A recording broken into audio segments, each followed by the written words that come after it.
legacy settings, configurations, and changes that they've been using, they throw up the red flag.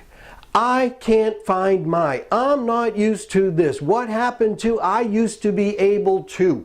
And they become the disruptive user. And what happens now is the users themselves, their productivity gets impacted because they can't find whatever it is they needed. They're not used to this new environment. So the user productivity gets impacted, and then they call the help desk. And they call the help desk and they open tickets. Hey, I can't do this, I can't do that. This isn't what I'm used to. But there's a third element that we hardly ever talk about, which is the neighbor effect.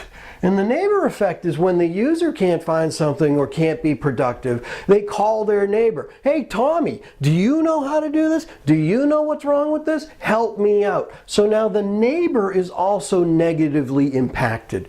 And all of these user disruption scenarios lead to just that, lost productivity. But there's a way to solve that. The way to solve that is by decoupling the user from their underpinning applications and operating systems. If we look at it this way, and we'll paint out this scenario, we have a user, let's call her Sally. Okay? Here's Sally, and Sally has been running Windows XP for 10 years. And there's her desktop with Windows XP. And for 10 years, Sally's been familiar with her apps, her settings, her data, her printers, whatever else she has on there for 10 years. Okay, it's Sally's environments, configurations, customizations, you name it. Has been around for 10 years. And that's Windows XP, and that's fine. And Sally is tethered to Windows XP and has been for 10 years. But where we want to be is in a scenario where we have maybe a server-based computing, okay, VDI session, where we serve up virtual instances of Windows 7. And we serve up virtual instances of applications with AppV. And we want to have Sally be able to log into a new laptop, let's say, and stream down an image of Windows 7 and stream in her AppV applications. That's where we would like Sally to be. Or maybe we're going to roll out a new tablet for Sally. Okay? And we also want to be able to stream down, well, not stream down, but open up a VDI session for Sally and open up AppV applications, or even host applications in the back end on a XenApp server. Amen? And we want Sally to be able to take advantage of all of these new technologies. Or maybe we're going to roll out a physical laptop to Sally. And on that physical laptop is going to be Windows 7. And on that physical laptop is going to be a physical install of Office 2010. Amen? Any one of these variety of delivery technologies is what we want to take advantage of. And my argument to you would be, for Sally, it's probably going to be a combination of each and every one of them throughout her day. Sometimes she'll be server-based, sometimes she'll be XenApp hosted, sometimes she will stream Office 2010 in an AppV package, and sometimes she'll be on a physical install of Windows 7 and Office 2010. So what you do, one thing you can do to make this possible is you want to make Sally agnostic to the underpinning operating system, applications, and hardware. And you do this by decoupling everything that makes Sally, Sally.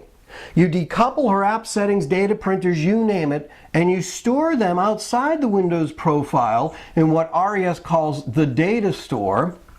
And now, when Sally changes access endpoints, whether it's physical or virtual, we stream down all of the things that make Sally, Sally. So if she accesses that tablet with a hosted Windows 7 and AppV packages or XenApp applications, Sally's settings, her configurations, her customizations, all stream down on demand to make that environment hers. And she goes to a Windows 7 laptop with a VDI session and AppV packages and XenApp applications, the same environment is presented to her, what's consistent and familiar to her, and she's immediately productive. But if she goes to a physical install of Windows 7 with Office 2010, again, on demand, she streams down her settings, customization, config changes. Her consistent desktop environment is presented to her. Immediately productive, immediately familiar. She does not have to bother the neighbor. She does not have to bother the desktop.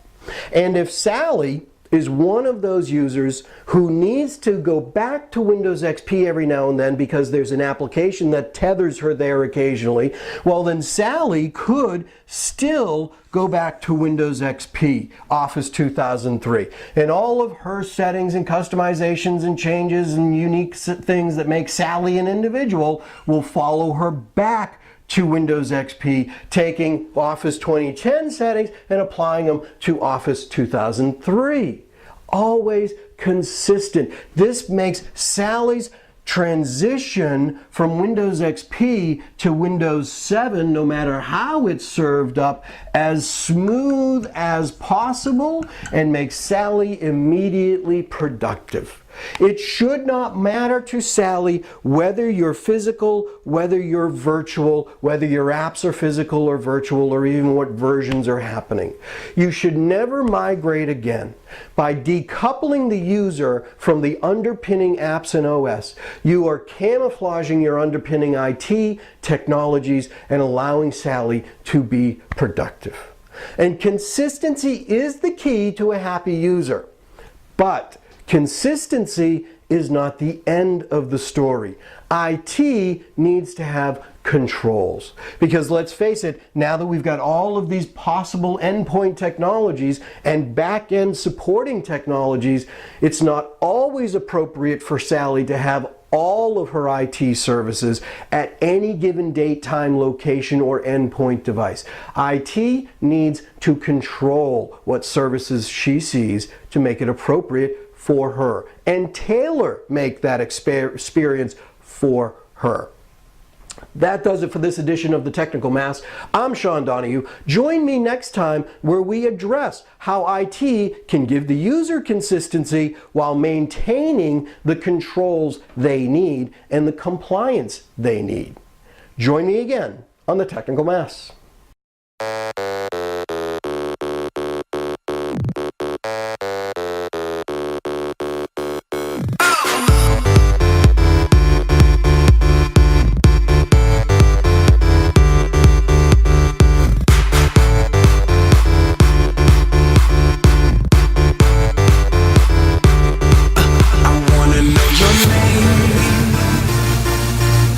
Just kill me, could you